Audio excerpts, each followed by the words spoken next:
In the dim glow of Courtroom 512 at the Chicago Circuit Court, the air hung heavy with the scent of polished wood and faded hopes, the unmistakable aroma of lives unraveling.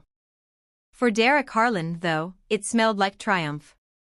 He lounged at the plaintiff's table in his $4,000 Tom Ford suit, chuckling softly with his attorney, Victor Kane, a ruthless divorce specialist from Kane and Associates, dubbed the Windy City Wrecker for his habit of leaving opponents financially devastated. Derek adjusted his Rolex, worth more than most Midwestern families' annual salary, and glanced at his watch. "She's not coming," he whispered to Victor, a smug grin spreading across his face. "Froze her accounts last week. No cash, no lawyer. This is done." Victor nodded, his eyes sharp as he reviewed notes. "Smart move. With the prenup in place, she's walking away with crumbs. Judge Patel hates delays, she'll default her, and will be out by noon. I have reservations at Alinea." Across the aisle sat Elena, Derek's wife of 8 years. She looked diminished in her plain navy dress from a discount rack, hands folded tightly on the worn table, no files or aids in sight. Her eyes were fixed on the judge's bench, but Derek could see the tremor in her fingers. He'd made sure of that, canceled cards, locked joint accounts, even spread rumors in their social circle that she was unstable. "Pathetic," Derek muttered loud enough for the sparse audience, a few law interns and curious retirees, to hear. "Like a lamb to slaughter." Victor shot him a warning glance. "Decorum, Derek." "But yeah, she's toast." The bailiff, a stout woman named Officer Reyes, boomed, "All rise." The Honorable Judge Priya Patel presiding. The room stood as Judge Patel entered, her robes flowing with authority. A sharp-minded Indian American in her 40s, she was known for efficient rulings in family court. She sat, scanned the file, and began. Case 25-DV-0847, Harlan v. Harlan. Preliminary Asset Division and Support Hearing. "Mr. Kane, plaintiff ready?" Victor rose smoothly. "Yes, Your Honor." Judge Patel turned to Elena. "Ms. Harlan, no counsel noted. Is representation forthcoming?" Elena stood, voice soft but steady. "Yes, Your Honor. There was traffic. She'll be here soon." Derek burst into a theatrical laugh, covering his mouth. "Traffic? Or couldn't afford the Uber? I cut the cards, remember?" "Mr. Harlan." Judge Patel snapped, gavel hovering. "One more, and you're in contempt." Victor intervened. "Apologies, Your Honor. Frustration from delays." Elena sat, eyes on the doors. Derek leaned forward. "Give it up, Elena. I offered $40,000 and the old Prius. You refused. Now you'll get zip."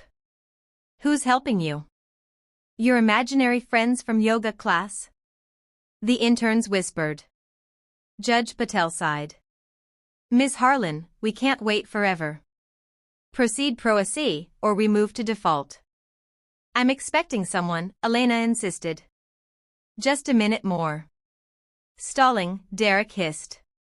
"She's got no one. Her mom's long gone, dead," she said.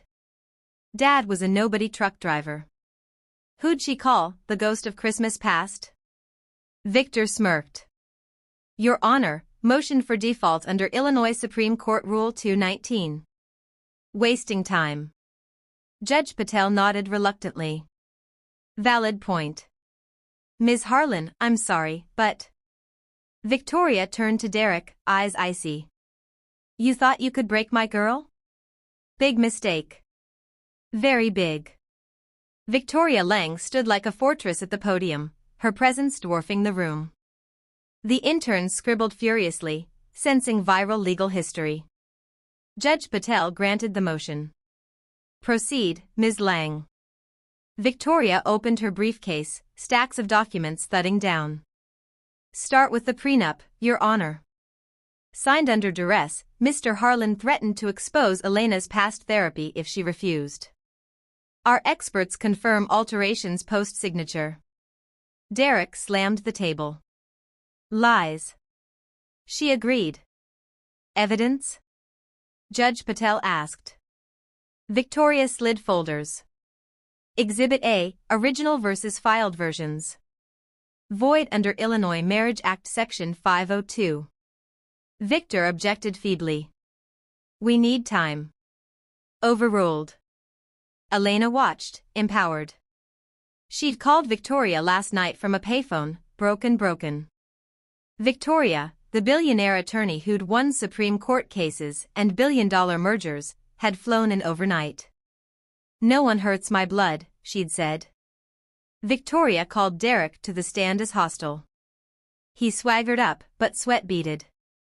Mr. Harlan, Victoria began, you mocked my daughter for no resources. Yet you hid $15 million in Cayman shells, marital assets. Derek blanched. Business investments. Victoria projected bank statements. Exhibit B, transfers from joint accounts to Harlan Ventures, funding your affair with Mia, the personal trainer. The room buzzed. Elena gasped, confirmation. Victor yelled, relevance? No fault.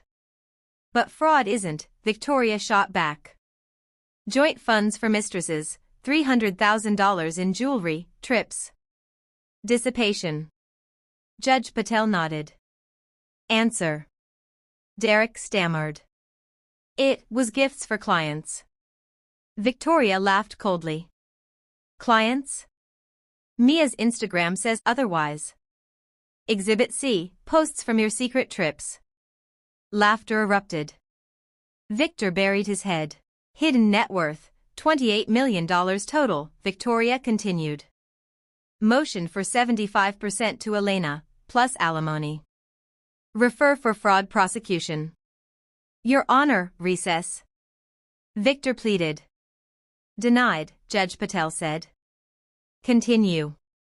Derek crumbled under cross, admitting coercion, affairs, lies. Victoria peeled him apart, layer by layer. By end, he was a shell, arrogance gone, just regret. Recess granted briefly. Derek begged Victor to settle, too late.